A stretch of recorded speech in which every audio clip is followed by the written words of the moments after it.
On organise nos anniversaires, nos mariages, nos baptêmes, enfin toutes fêtes. Pourquoi est-ce qu'on n'organiserait pas la dernière fête?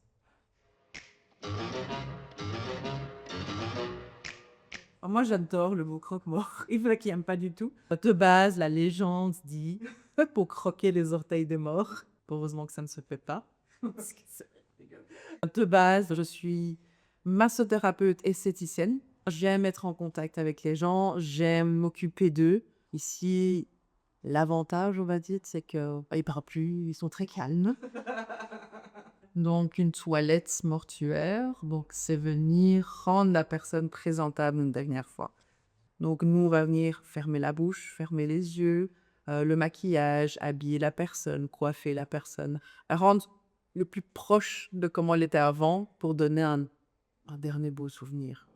Pour les yeux, on met des lentilles dures, donc c'est des coquilles dures avec des petits picots qu'on vient mettre sur l'œil, donc la paupière au-dessus, pour garder le côté bombé de l'œil. Donc la bouche, c'est une suture de bouche, donc on vient fermer la bouche en faisant une suture, mais de l'intérieur, donc ça ne se voit pas de l'extérieur. Le filtre à l'intérieur. On va passer ici aussi, ça va traverser le nez, traverser la narine, on va se faire un septum, et on repasse par là, et donc tous les fils sont à l'intérieur de la bouche, et donc quand on tire, on ferme la bouche. Non, j'ai une dame qui est venue faire son shopping la dernière fois. Elle l'a vraiment dit ça comme ça, mais je trouvais ça très mignon de sa part. Elle est venue et elle a tout choisi, jusqu'aux fleurs, jusqu'à vraiment tous les petits détails. Elle a dit, ben, c'est mon argent, j'ai travaillé toute ma vie pour, c'est mes derniers shopping, je veux partir comme je le souhaite. Et je me dis, bah oui, en fait, c'est vrai, elle a tout à fait raison. on a le droit de garder les cendres et diviser les cendres. Et donc, les gens, ils veulent garder peut-être juste une petite partie à la maison. Et donc, on met toute petite partie à l'intérieur. Donc après, ils se mettent dans l'armoire ou sur la cheminée, ils veulent. C'est symbolique plus qu'autre chose. Enfin, mon regard sur la mort n'a pas changé.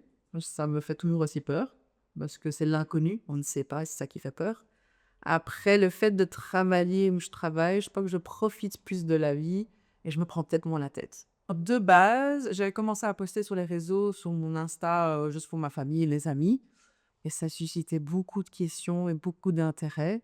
Et puis on m'a dit, mais pourquoi tu ne rendrais pas public? Moi, ma page, c'est vraiment dans le but de démystifier notre métier, parce que c'est un métier qu'on ne connaît pas. On a souvent l'image de l'agent de pompe-funèbre du croque-mort comme une personne aigrie, sombre, qui est déprimée de la vie, alors que pas du tout. C'est le contraire total.